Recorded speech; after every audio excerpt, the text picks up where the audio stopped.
Hey world, welcome back to another awesome episode of the Inspired Podcast where we're inspiring you to live the abundant life you deserve. This week I got another awesome guest on the line. Her name is Renee Hastings. Before we get into it, I want to just give a quick shout out to Creative Dream Collective. She does our flyers, she does our logos, and different designs. So if you need anything, if you're watching the show and need any logos or anything designed, go ahead and click the link below and you'll be able to contact her. As well as Renee's information will also be underneath this video, and you could even get her information as well and connect with her. So, for who is Renee Hastings? She's a president and CEO, Executive Help Now, a virtual assistant service agency in the US. So she's been doing this for a long time. She's been on NBC, she's been on News 3 and different platforms. And now she's here to share our vision on how we can be able to delegate more and work less. All right. So, Renee, welcome to the show. Hey, Samuel. Thank you so much for having me. You're welcome. You're welcome. I'm excited for you to be here and share your knowledge because that's one of the things that we as entrepreneurs hold on to. We don't like to delegate, we don't like to give it up. So I'm happy that we're talking about this topic. No, I was going to say it is really a challenge. I found several of our clients, when they come to us, some don't realize how difficult it is to let go of things that they've just been so accustomed to doing for the longest time. Because for what most entrepreneurs, when they get started, they're solopreneurs and they're wearing all of the hats. They're the marketing department, the accounting department, the HR department, they're the business development and all of the Yeah. things in between. And so when it comes time to let go of some of those things, it can be a little scary sometimes. Yeah, it is. And what would you say would be the easiest way to start letting go of some of those things being a new person in the industry? So one of the things that I've discovered, and it came from my own experience, Samuel. So when I first started scaling my business, I had to hire my first assistant. And just because of my background and history, I didn't realize that I had a problem delegating. Now, here I am in this business of delegation, but I couldn't do it myself. So it makes no sense, right? Yeah. So, Samuel, what I had to do is I had to, first of all, do some inner work because this doesn't just come from nowhere. Like this Yeah. fear, this trepidation, this anxiety that comes with delegating, it's there's more to it than what's on the surface. So I had to do some inner work to figure out what is this all about. I'm a woman of faith, so I pray a lot. So I was like, Lord, what is this? Why is this happening? I know this is something that I need to do, but why am I so afraid? Anyways, we had long talks. So what once I did finally get to the point where I could bring somebody on, the first thing I had to do was make sure that that person that I was talking to was going to operate in a similar fashion as me, that they held the same values toward clients, that they would treat my clients the way that they would treat their own clients. And I had to have a level of confidence that they would operate with professionalism and excellence because they're representing me, right? Yeah. So once I met the person, which can sometimes be a challenge if you are trying to just find a needle in a haystack, it's much better to get referrals from other people or work with an agency like ours, where we've already done the vetting and testing and making sure that everyone who is assigned meets that our high quality standards. And once you get your person and you delegate to them something that is somewhat important, but if something happened to it, it wouldn't, the world wouldn't end.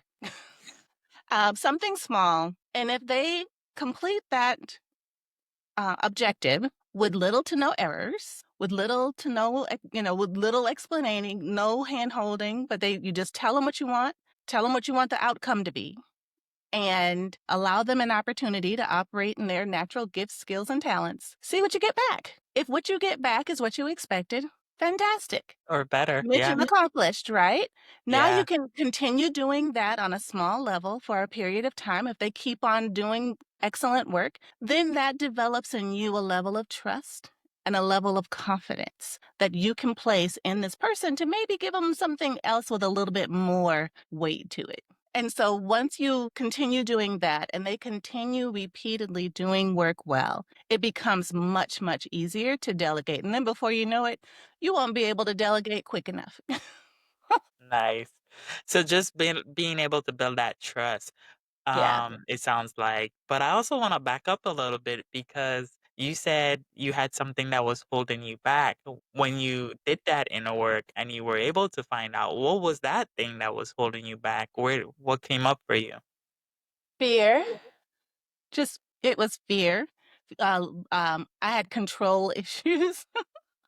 So I had power and control issues that I had to overcome my own personal, from my personal experience, traumas, Yeah. issues, things that just happened in the past that were now rearing their ugly head in this way, manifesting themselves in this way of not, holding things close and not letting anyone in, behind the curtain to see all of my inner stuff. They gonna feel it. Right, either they're gonna steal it or they're gonna judge me Yeah. or, all of these things, and I just didn't want that to continue hanging over my head because I knew that it was important for me to get over this because it was gonna be critical to my being able to scale. I couldn't get to that next level by myself, I'm just one person. If I wanted to get to that next level, I had to start building a team and being able to delegate some things. That's awesome. I like the journey and I like how you were able to do the inner work because that growth is important as an entrepreneur, knowing who we are and knowing what's stopping us from reaching that next level. Yes, 100%. And I also had a community of friends who are like-minded, Christian businesswomen, who also were praying women. And I when I got with them, I was like, "Y'all, something is wrong with me. Y'all need to pray." So, it helps to have community support and, someone to talk to, about with these things. That's awesome. Yeah, you gotta build that camaraderie circle, friend circle where they're supporting you and they also challenge you. Not all yes people that doesn't. Yes, 100%. Yeah, that when you're doing something that you shouldn't be doing, they will definitely call you out on Oh it. My yeah. friends definitely call me out. They're like, "Wait, you did what?" Wait. Okay, you may wanna rethink how you did that or how you said that or, try this. Not that.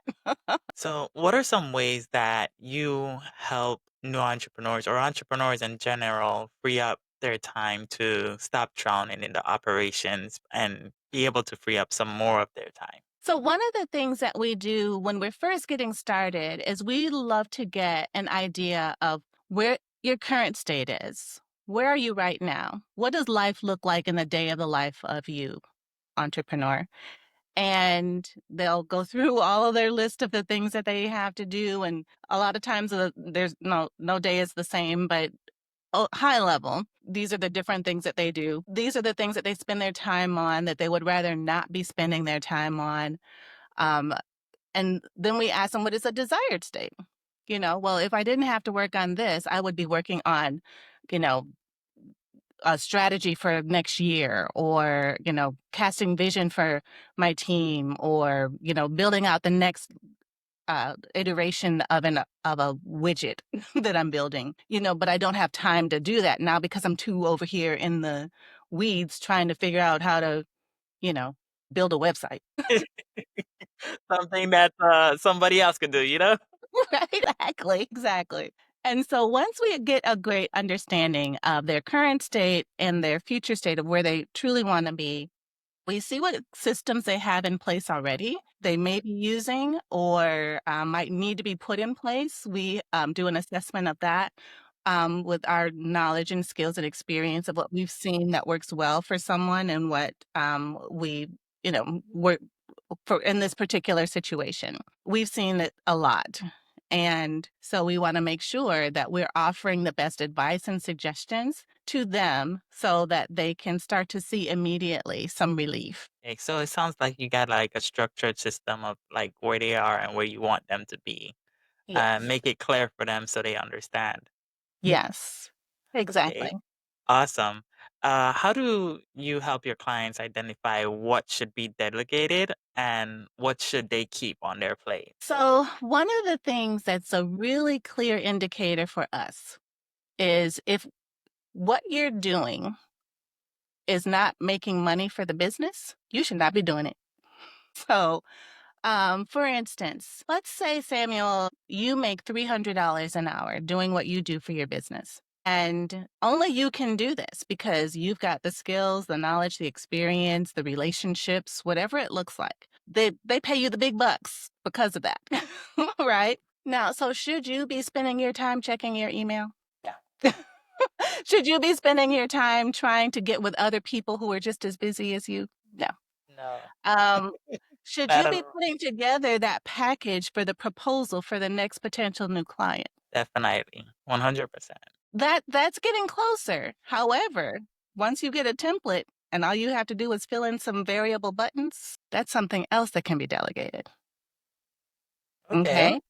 You owner of the business, usually the primary fundraiser of the business, of bringing in new business, should be focused on reaching more new business, more new clients. And if that looks like getting you in front of different people on different platforms and different audiences at different events, your assistant should be coordinating all of that. So all you do is show up, you do your magical thing, all the charisma, say all the magic words so that they want to meet with you again. You get all the cards, all the things.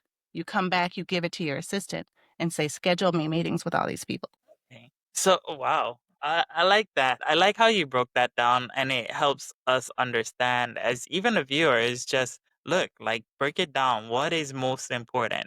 It's important for you to find more business versus the little menial stuff. As far as like, not that they're not important, but get them off your plate so you could create the vision and make more business happen. You know. That's right. That's right. I also like uh read a book about it as well. I don't know if you ever heard of 10x. Uh, Yeah. easier 2x is 10x easier than 2x. Yes. Yeah. So he talks about that concept in that book as Yes. far as like being able to go ahead and reset so you could continue building the vision and letting the That's people run your company. So, that's right. Yeah, absolutely.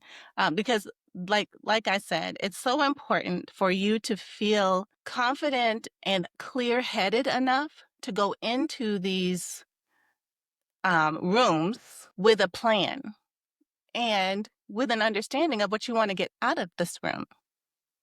And so, but if you're too bogged down with other things before the event that you can't really focus during the event, then usually what comes out of the event, the return on the investment is not going to be there. It's just not. have you experienced that before? It sounds like you're talking from experience. Yes, yes, I have. This has been my story. From experience, I only talk what I know. Yeah, yeah, for sure. Yeah. So tell us a little bit about that and how were you able to realize what went wrong and how you could fix it? Yeah. So when you, and in my case, I spent a lot of money to be in this room. And I just wasn't, I thought I was prepared. I, put together some materials to share. I put together, went over in my head a couple of different scenarios and did some role playing to, practice before I actually got into the room, that sort of thing, to make sure that I would meet just the right people. And, so I went in because this room was going to be full of the people that I would want to be clients. But when it's such a large room, it's hard to talk to everybody. And so one of the things I learned from that experience is that you don't have to talk to everybody. Just talk to a few people, get a few cards, and once you talk to those people as you're in conversation, typically other people will either, walk by or join you, and then you will have an opportunity to introduce this first person to the new person that just walked up. And now there's a three-way referral synergy going on here, and you're getting to know more people. And then usually that person who came up knows a person or brought somebody with them. They can introduce you to that person. And then the circle just grows. kind of organically. So that's one of the things that I learned, from this experience of not doing it well and going, not prepared to how to handle the next situation so that I was more prepared and not feeling so alone by myself in these situations trying to, build a business. Thank you for sharing. I appreciate that. That puts it into perspective for sure. Yeah. Networking is not for the faint of heart, but it has to be done. It Yeah. absolutely has to be done. If we're going to grow as entrepreneurs, it's all about who you know more than what you know, because it's those who's that are going to get you into the rooms of the people who can use what it is that you have, right? So we want to make sure that we're meeting the right people and leaving the right impression. And that includes, not only how you handle yourself in the event, but how you follow up after the event. So it's good that you talked about this because I don't know if you know about it, but there's something called Podcast Summit. It's coming up in Atlanta. I don't know Hmm. if you've ever been a part of it, but this will be my first time. So those Oh, networking tips are gonna come in real handy. yes, yes, absolutely. So Podcast Summit, I believe I first heard of it a couple years ago, but I was actually attending Podfest in Florida. I think it was happening about the same time or so. So I had to pick one. So I ended up going to Podfest in Florida. And it was a wonderful experience. There too, thousands and thousands of people, 10 or 20 different education tracks, just so much going on. But the person that invited me was so kind to introduce me to these his friends, and so that's how I got to grow my network within the podcasting community was through him, because everyone knew him because he'd been going from day one. And so when I kind of like tagged along in his little shadow, going where he went, and having he was just kind enough to introduce me to so many people. And it was a wonderful experience. And I got to meet so many people and share with them, either a little bit there about what it is that we do and how we do it and that kind of thing. But it wasn't until afterward, when you have more time to actually spend dedicated to, undivided attention to that person in a separate meeting outside of the event, that you're actually fully able to go and explain who you are and your services and things like that. Because it's just the beginning, it's just a connection, and then you have to follow up. Exactly, exactly. Seal the deal. So, what has entrepreneurship taught you about being authentic and leading with purpose? So, what entrepreneurship has taught me about being authentic and leading with purpose is that people can spot a fake a mile away. Some people might talk a big game about all the things that they can do and what they're going to deliver and everything. My dad would say the proof is in the pudding. And so I being able to focus on delivering the right outcomes, that's what's more important to me and what entrepreneurship has taught me about authenticity and leading with purpose. It's in the fulfilling of the outcomes in the way that is managing expectations is so important. And if you're trying to put on airs, like, oh, I'm so perfect and I'm so this and, whatever, people are watching and waiting for you to fail. But if you say, this is who I am, this is what we do, and you stick to what you know, and you're able to deliver an amazing product because you keep doing kind of like Colonel Sanders and his KFC chicken. He Uh-huh. just did chicken and he did chicken right. So stay in your lane doing what you're doing. And then you can, in being your authentic self, truly say with receipts, oh, we're the best. Yeah. Right? And that's true, man. Your energy introduces you before you even speak. So if you speak in a big game, you better back it up. That's right. That's right. 100%.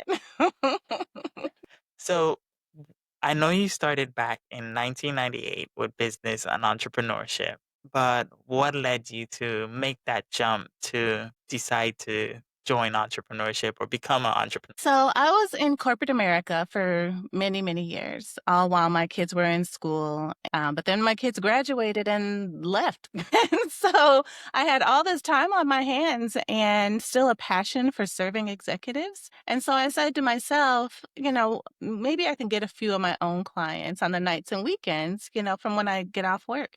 And that's what I did. And then my clients that I got on my own kept telling their friends about what a difference I've made in their life, how they're able to now get home more often during daylight hours and see their kids and have dinner with their family and see their children play sports and all the different things, because now they're no longer weighed down trying to do everything. They now had somebody to delegate things to keep things moving while they're out enjoying their life. So that was a really great feeling to me. And I've always loved being that confidant and that person to help solve problems, kind of anticipate needs and figure out solutions before my executive even knew that there was a problem, those sorts of things.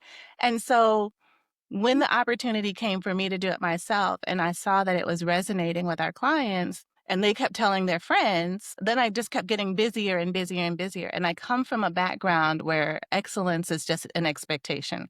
There's no, it's just not a question. Everything you do is representing the family. And so you must be excellent. That's what was pounded in me Yeah. from infancy, it seems like. And so when I started to build my team, that was the same expectation I had of them. And that so they understood that quality and excellence will define us in who we are and how we're perceived in the industry. And people will talk. They'll tell their friends, and we want them to tell their friends nothing but great things about us. So that's what kind of got me into this whole world of entrepreneurship, was being an empty nester with still tons of skill and experience and passion for serving executives. So, say somebody's watching this right now and they are an empty nester. What advice would you tell them to get their life back and start living the life and purpose they want? I would say so everyone has their own natural gift, skill, and talent. And I identified mine from a very young age, thanks to a program that was in place during my school years. And I've discovered what came naturally for me. And in today's day and age, there's so many more opportunities for you to do things that whether you're experimenting to see if you're good at something or if you just need an outlet for something that you know you are already good at. Um, Continue to follow that, because if you're doing something that you love, the saying is true. You literally never work a day in your life because you just love what you're doing and you would do it for free. But people pay you to do what you love? What? Yeah. So that's what I would say is, if anyone is an empty nester or they're thinking about becoming an entrepreneur, definitely do your research, and take advantage of the support that's available around, whether it's a community of entrepreneurs. There's always a networking or a meetup or something where you can talk to people about their experiences, learn from them and their mistakes, watch podcasts. That's how my podcast got started, was because I started this business and I was making mistakes and bumping my head. And I was like, nobody should have to go through this alone. I'm talking about it. I'm bringing subject matter experts on the show to talk about how to avoid this because Yeah. this is hard. It's really Uh, hard. You And gotta so have that mental fortitude and stuff. yeah, yeah, you have to have intestinal fortitude. You have to be strong, resilient, and have thick skin. I mean, all the things. I mean, it's every day is a learning experience.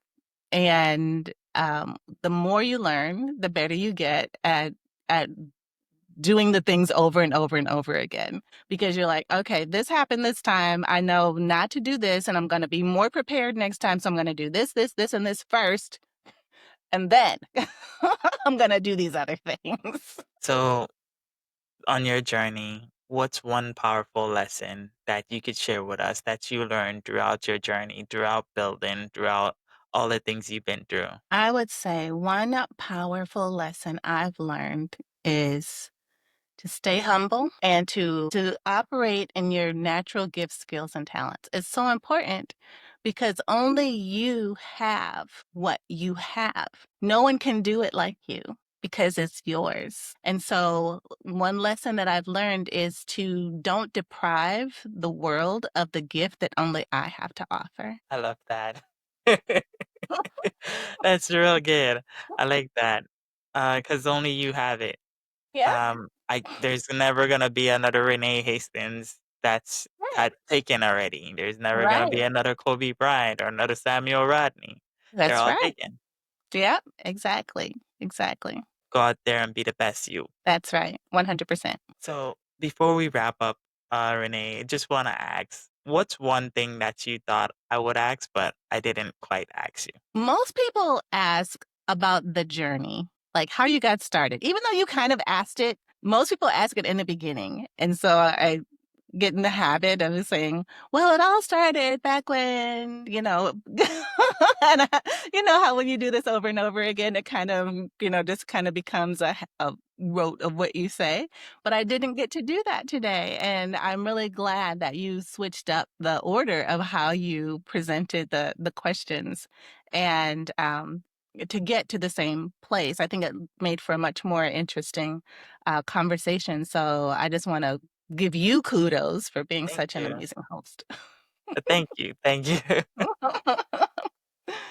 So, one last question before you leave. What's one last piece of advice that you would give someone that's starting their entrepreneurship journey? One piece of advice I would give someone who's starting their journey is to pray. I'm a woman of faith, so I pray. Make sure that what you are doing is consistent with your purpose so that you're not wasting time. Time is short. And so you don't want to waste it doing things that you shouldn't be doing. Yeah. Um, and remember that everything you do is a reflection of you and your business, and anything you say on a podcast will be heard 10 years from now. Make sure it's what you want people to know. I don't know. I was thinking back, what did I say? Did I say anything wrong in the past? 10 years from now, my kids are gonna watch this. I can't imagine you ever saying anything wrong, Samuel. Renee, I just want to thank you for being a good guest on the podcast. You talk about purpose a lot, and I know you said because of your experience, you were able to find what that purpose is. How can you tell somebody how to give some tips of how to find that purpose? So, for finding purpose, I would say what comes naturally for you? What comes easily for you? What you do so well that other people look at and say, how can you do that? How do you do that? That is probably in alignment with your purpose. There's something you're supposed to do with that. And figuring out how to monetize that, then you're living and then you're working within your purpose. With that being said, Renee, thank you so much. I'm happy you was a guest on the podcast. And I just want to thank everybody for tuning in for another awesome episode of Be Inspired Podcast, where we're inspiring you to live the abundant life you deserve. Any last minute thoughts, Renee? Just this has been a tremendous experience. I've loved it. I feel motivated and encouraged and inspired by you. And thank you for this platform. You're doing amazing things, and I truly appreciate you. Thank you, Renee. All right, guys. So if Renee said anything at all that resonated with you, go ahead and comment and connect with her. And we'll see you on the next episode of Be Inspired Podcast, where we're inspiring you to live the abundant life you deserve. See you next week, guys.